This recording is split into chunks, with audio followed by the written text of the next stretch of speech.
안녕하세요. 저는 45살이고 남편은 49살입니다. 13살 된 아들과 함께 살고 있습니다. 제가 사연을 올리게 된 이유는 그동안 열심히 가정을 위해서 살아오셨던 아빠가 눈만 감고 계시니 눈물이 흐르고 안타까워서 이렇게 사연을 신청해 봅니다. 얼마 남지 않은 아빠의 삶에 기운 내시라고 프린트해서 여러분들께서 보내주시는 격려의 메시지를 선물해 드리고 싶네요. 그동안 정도 많이 들었던 건지 공장에 남다른 사랑을 주며 근 50년이 넘는 시간을 함께 해왔던 나날들. 그 긴 시간 동안 제가 알지 못했던 아빠의 열정이 제 마음을 아프게 했습니다. 이제는 제가 모시겠다고 그동안 고생하셨다며 아빠를 안아주었지만 오랜 세월을 함께했던 공장을 쉽게 잊을 수는 없었나 봅니다. 가정을 이루신 분들이라면 누구나 공감을 하시는 부분이겠죠. 가장의 무게 때문에 가정을 위해서 굳은 일 마다 않고 일하시던 아빠는 배고픔에 기다리는 저에게 한 끼라도 더 풍족히 먹이고 싶어서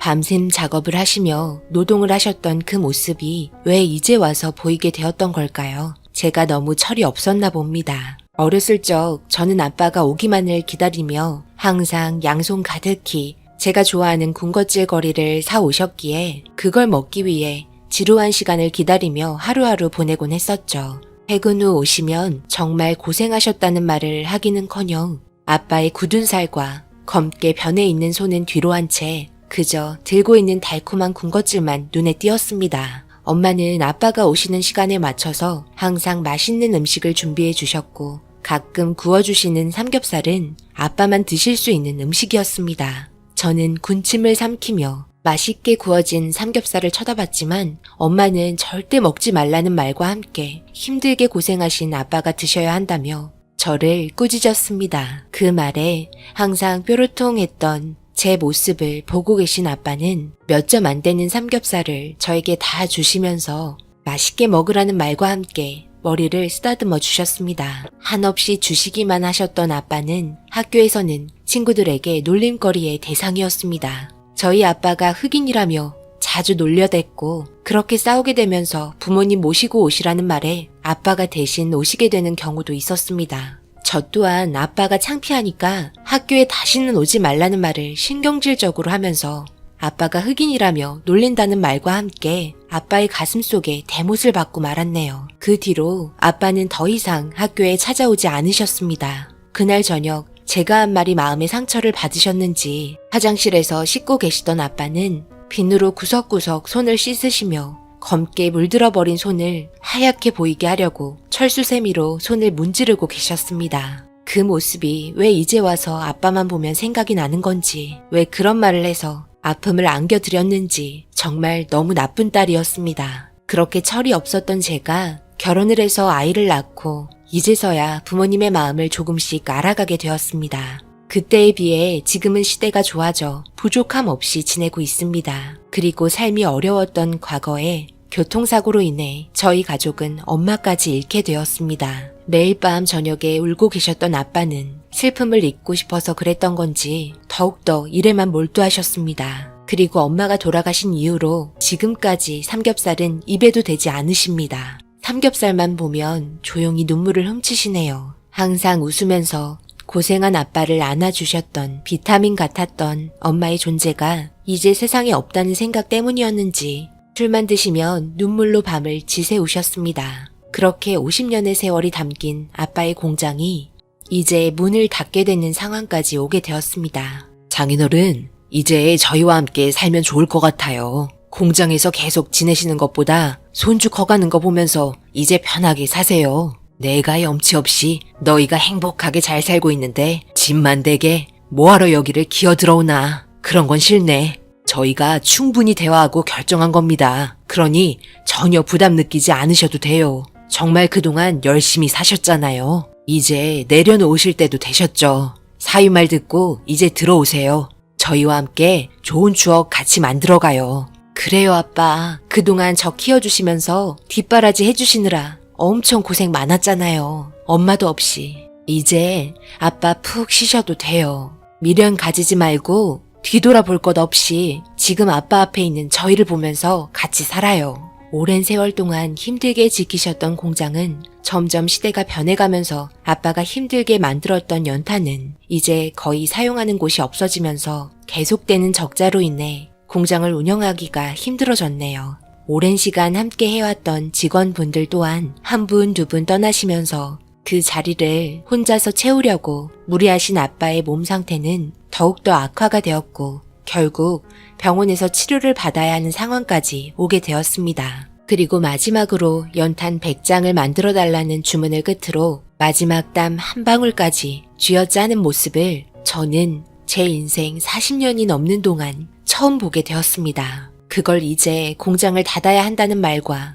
아빠의 몸 상태 때문에 남편과 따라가서 보게 된 거죠. 묵묵히 연탄 한 장 한 장 정성스럽게 만드시면서 아빠는 혼잣말로 우리의 일상의 하나였던 연탄, 추운 겨울 연탄 한 장으로 보냈던 시절이 이제 50년을 끝으로 마무리가 되는구나. 그동안 정말 고생들 많았다. 너희들 덕분에 우리 딸이 아주 건강하게 잘 컸단다. 그래서 아주 멋진 사이까지 만나게 되었지. 이제 너희도 푹 쉬거라. 정말 고생 많았다.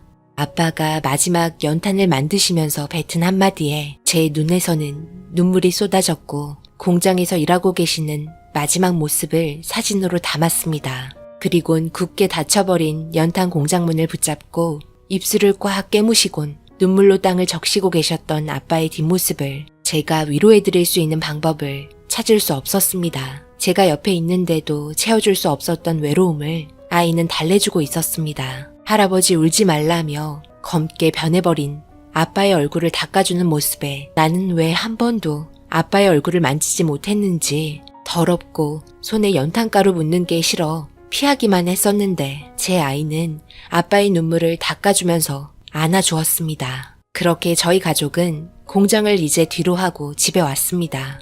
그런데 무리를 하셨는지 계속되는 기침에 그날 저녁 응급실로 가게 되었고 아빠의 몸 상태를 확인한 결과 그동안 지속적으로 마셨던 연탄 가루 때문에 폐가 많이 망가지게 되었습니다. 아빠의 몸과 맞바꾼 돈들이었습니다. 병실에서 눈을 감고 누워 계신 모습에 거칠고 마디마디 굳어있는 손을 잡으며 괜찮아질 거라는 말과 함께 눈물이 멈추지 않았네요. 은화야, 미안하다. 아빠가 일어나질 못하겠구나. 병원비가 비쌀 텐데 몸이 말을 듣지 않는구나. 그런 거 생각하지 말고 치료받고 빨리 나으셔야죠. 그래야 저희와 함께 여행도 가고 맛있는 것도 많이 드시죠. 어렸을 때 아빠 때문에 많이 창피했지. 할 수 있는 일이 그것밖에 없어서 미안하구나. 너에게 상처만 준 것 같아. 너무 미안하다. 뭐가 그렇게 미안한데요. 아빠는 저에게 모든 걸 주셨잖아요. 그런데 왜 맨날 미안하다는 말만 하세요. 다시는 그런 말 하지 마세요. 보호자분, 잠시 따로 얘기 좀 했으면 좋겠습니다. 아버님께서 오랫동안 일을 하셔서 그런지 진폐증으로 폐에 분진이 침착하여 폐세포에 염증과 섬유화가 일어난 상태입니다. 그래서 염증이 많이 생기셨습니다. 아마 치료는 힘들 것 같고 염증만 좀 줄일 수 있지만 미리 마음의 준비를 하시는 게 좋을 것 같네요. 네? 그게 무슨 말이죠? 그럼 지금 상태가 많이 안 좋다는 말이세요? 전혀 치료할 수 있는 방법이 없는 거예요, 선생님? 죄송합니다. 오랜 기간 반복적으로 환경이 안 좋은 데에서 일을 하셔서 그런지 지금 상태로는 회복되기가 힘들 것 같습니다. 길게 봐야 6개월 정도 될 것 같네요. 이런 말 드려서 죄송합니다. 일단 약을 처방해 드릴 테니 최대한 활동은 자제해 주시고 뛰거나 폐에 물이 가는 일은 피해 주시기 바랍니다. 아빠의 몸 상태를 듣곤 너무 놀랐습니다. 그리고 이제 저희와 함께 할 수 있는 시간이 6개월 뿐이라는 말에 충격을 받고 그 자리에 주저앉아 가슴을 치며 오열했네요. 모든 걸 놓으신 아빠는 이제 세상마저 놓으시려 하네요. 6개월의 시간 한순간도 헛되게 보내고 싶지 않았습니다. 그동안 일이 바쁘다는 핑계로 함께하지 못했던 시간이 너무 가슴이 아팠습니다. 아빠, 바람 쐬니까 좋죠? 가슴이 뻥 뚫리는 것 같지 않아요? 그러고 보니 동해 바다를 같이 와본 적은 처음이네요. 죄송해요. 그동안 서로 많이 바쁘게 지내왔잖니. 내가 미안하지. 한 번도 바닷가를 데려온 적 없었잖아. 너희 엄마와 연애했을 때 와보고 50년 만에 밟아보는구나. 고맙다. 옛날 생각나게 해줘서. 역시 우리 은화밖에 없구나. 엄마와 연애했던 기억이 났는지 추억에 젖어 있는 듯한 눈빛으로 파도치는 바다를 바라보는 아빠의 모습이 너무 추워 보였습니다. 곧 따라가겠다는 말을 엄마한테 하고 있는 것 같았습니다. 그렇게 아빠와 함께 그동안 못해봤던 일들, 무리하지 않는 선에서 조금씩 하게 되면서 점점 더 아빠의 몸 상태는 안 좋아졌고 저번 달부터 침대에 누워만 계시며 주무시는 시간이 많아졌네요. 한 번도 제 마음을 아빠한테 보여준 적 없고 그동안 무관심했던 저를 용서하세요. 그저 어렸을 때는 창피하기만 했고 매일 검게 변한 모습이 너무 싫었어요. 하지만 그게 가정을 지키기 위해 했던 일들이었다는 걸 뼈저리게 아는 순간 아빠와 헤어지게 될 준비를 해야 한다는 게 너무 가슴이 아프네요. 이제 아빠의 마음을 알게 됐는데 저에게 시간도 주지 않고 뒷모습만 보이시며 떠나시려는 모습에 억장이 무너지네요. 항상 이기적이었던 제가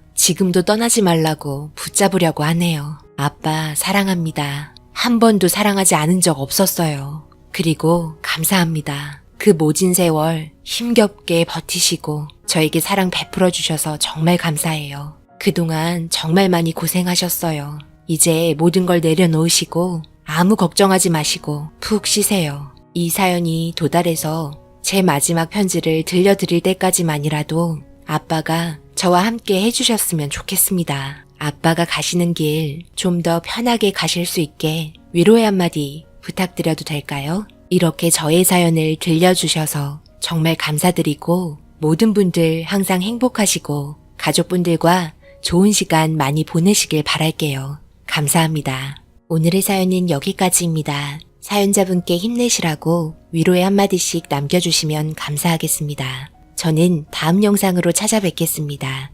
감사합니다.